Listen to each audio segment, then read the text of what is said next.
وخاو بوته وخاو بكن جيسيون دبي مسجد اللي جيسي بوته جيسي سلاكاتن آري بيجتشو أربعة إمباترن سوبي جتشو شيخ عثمان دري تيارا إسابرا دكيجتشو شيخ ناسوك يو ناسوكو بات بكن أنسير قدنا دك جديني على سنين جتشو دك أما شيني نما إتنا إرجيجا أنجسو أنسلنا كوباوا ibidda jala naa tokko jedhanii bira akkasitti ganama deeme ani sina cina dhaabbatu abdan diinaggeedha. Lammaffaa ani alhamdulillahi nama yeroo dheeraadhaaf barsiisaa ture waggaa lama guutuudha.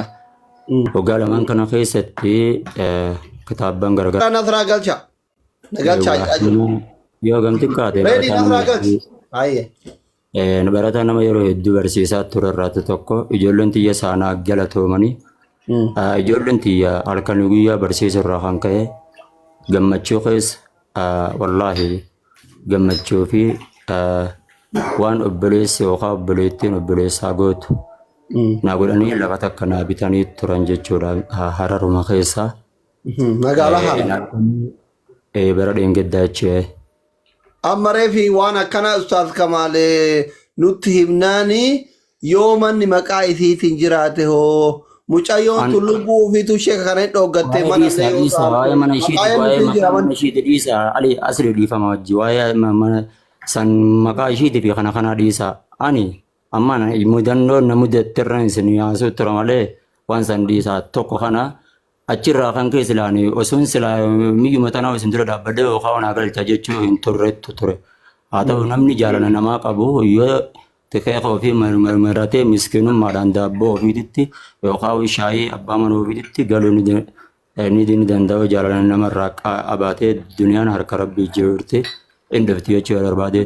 Sababa sanirraa kan ta'e lafa sanitti barana xiqqoo mana tokko gad dhaabbadee in beeytaman nangam akkatti nama maraachi wallahi irra hedduu isantu mataan haadhochee sababa ishiitii wajjii walirratti hamzaan kumfaanis inni biyya kanatti fakkaata ifirraa isa sanis osoon qorqorroo irraan kaayin dadhabee karatti narraa hafee anamma caalaa sansuutan guddaadhaa tamanaadhaatiiti rakkoon qabu amma akkuman fuudhee yookaan bultii ijaarradhu akka na cinaa dhaabbattan qofan barbaade.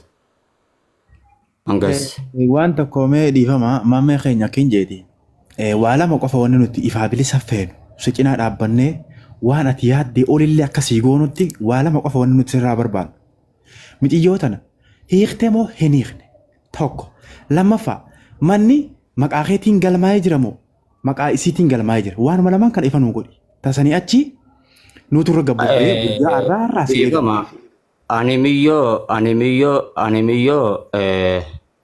Animiyyoo yoo fiitan ammaa naniiqa sheekka yaammadha yookaan nan danda'a tattaniiqaadha nan dhibbu.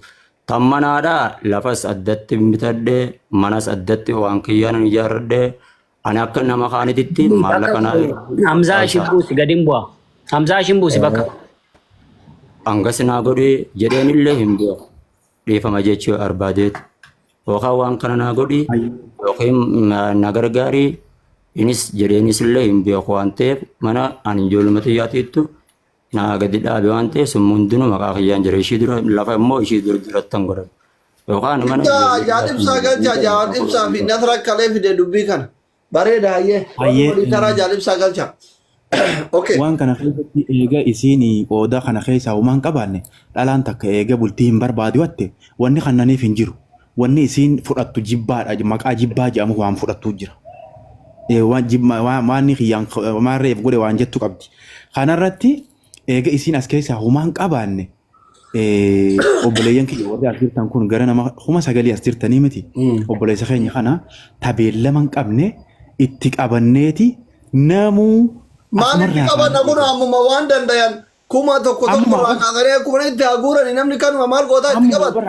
Akkaawwantii qabanneeti jechuu kiyyaa bara. Waan safaataa tokkotti beellama jiranii. Miidhaa Ustaaz Maammayaan akkaawwantii keessan abbaan jaalala dhugaa beeku ka jaalalaan mokkoramee beeku isin bira haa dhaabatu kun rabbi isin bira haa dhaabatu itti qaban barbaachisu. osoo kawaanyu waanya jedhanii osoo isin isinitti boontu ta duurummaa qabdu argattani. Mormii qabdanii warri asirraa kaleessa fiddanii makii fi maandoo makii miti. Eenyu Nasraa fi Ibsaa. Salaamu alaikum ummata Oromoo. Wanni isin jettanii nuuf guutuudha. Ani wanni isin jechuu barbaadu jira. Amma Hamzaa waan takka kaasee jira. Hamzaa ustaanii namatti shari'aa beeku sanillee sheekota dubbata. Waa'ee jibbaatii fi waa'ee kana dhiisa. Sheekottiin dhuftee fi Muhammad irraa haa buusu. Isin jibbitullee wanni isin raafadhu takka hin jirtu Muhammad akkanumatti gadhiisuma malee.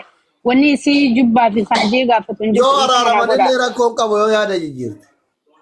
No yaada jijjiiruu milakki jarri waliin ta'anii tana dubbannee jirra jiru. Araaramuun hin jiru. Muhammad keenya Ustaas Muhammad sheeka yaammattee. Maali beekta gara sirraa osoo hin taane intalli ani Muhammad bayaanirraa haqa akkanaatiin qaba haqa akkanaatiin barbaadaadha malee Muhammad bayaan isiirraa wanti isiitii fi isiillee assalaamu alaikum. Min hainiso. Okay, Hamza galatoom. Asit dubbii akka waliif fanniif nu barbaadu. Wanni jee fi amma gabaabumatti asliin jee jira. Nama kuma kudhanii as jira. Namu waan danda'u haa gargaaru. Welcome kulle. Namu waan danda'u haa gargaaru. Mucayyooleen akkan cinqabne ifi carraasaa laallataa isinleen ikaansaa irra jiraatee isinin akka hin cinqabne akka shari'aa islaamaa jette Muhammad isaatu waa hunda beekaa. Isillee furee miidiyaa keessaa qabuudha feerumaa jabeessaa uummata qamaa. Laa ilaaha illallah. Kompileetii godhi taabbii godhi mallattoo tiktaakii kennu. Akka mirga isii dhiibamee heetuma qofa qabnu akka hin taane isilleen dubbatamee fi wanni isin barbaaddurraa qulqullooytee gara fuudha keetiif gabarraa jechuun barbaada. Isilleen nama meediyaati nama meediyaarra jiru nuuf fidaadha.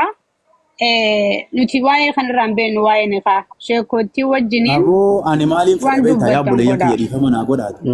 Garaan hawaasa kanaallee akka itti fayyu akka nutillee itti fayyu anka garaan na oowwe kun akka itti fayyu Muhammad bayaan osoo sheekoo fi jinniin taane sheeka dila tokko as jala jira nama kuma kudhan kana keessa sheenii dhibbaa takkaa jira as jala.